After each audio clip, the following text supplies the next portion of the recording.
Attorney, ano nga bang mga klase ng ebidensya na maaaring gamitin sa impeachment trial? Let me share legal bites while literally taking bites. Today we're having salmon aburi tobiko mayo. Nakatatlong araw na nga tayo sa impeachment trial. Marami yung mga tanong ukol sa evidence. Sa ilalim ng Senate rules na nag-a-adopt ng procedure para sa impeachment trial, ang Senado bilang impeachment court ang tumatanggap at sumusuri ng mga ebidensya mula sa prosecution at defense. Kung trial nga itong pinag-uusapan, ano nga ba yung mga ebidensya na maaaring i-present?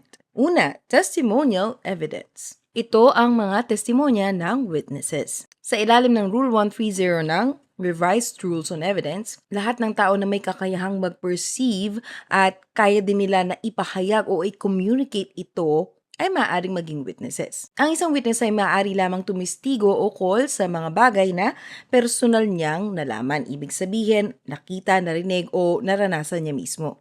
Ika nga, kailangan ng personal knowledge ng witness.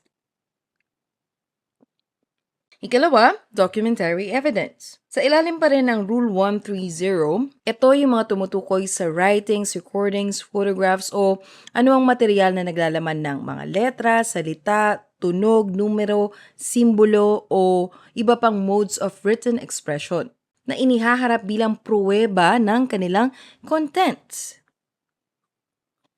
Kaya hindi lang yung mga kontrata, 'di ba?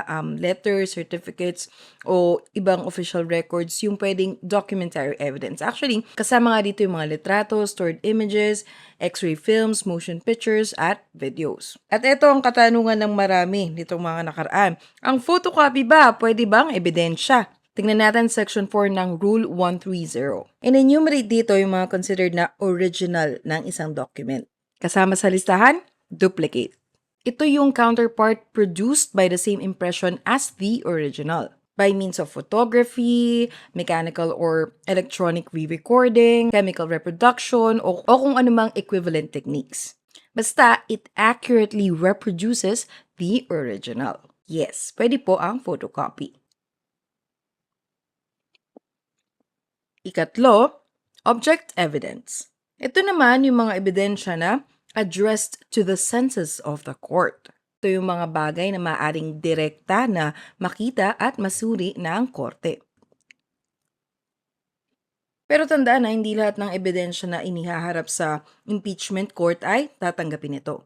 Sa ilalim nga ng Senate rules patungkol sa impeachment trials, ang presiding officer ang unang nagdedesisyon ukol sa mga tanong tungkol sa materiality, relevance, competency, at admissibility ng mga ebidensya. Pero kung may senador na ihiling, maaari na idaan ito sa formal na botohan. So yung mga senator judges ang magde-decide. Ayon din sa rules, lahat ng objections at motions tungkol sa admission ng ebidensya ay idinadaan sa presiding officer. Tanong, paano ba maituturing na admissible ang isang ebidensya? Ito ay kapag may kaugnayan itong ebidensya sa isyung dinidinig at hindi ito ipinagbabawal sa ilalim ng konstitusyon, ng mga batas at ng rules of court.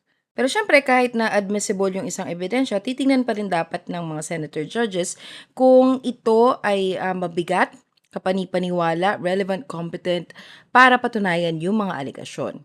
So comment kayo kung ano pa yung mga topics na gusto nyo pag-usapan patungkol dito sa impeachment. Muli, ito po ang inyong Morenang Abogada. Follow for more legal bites.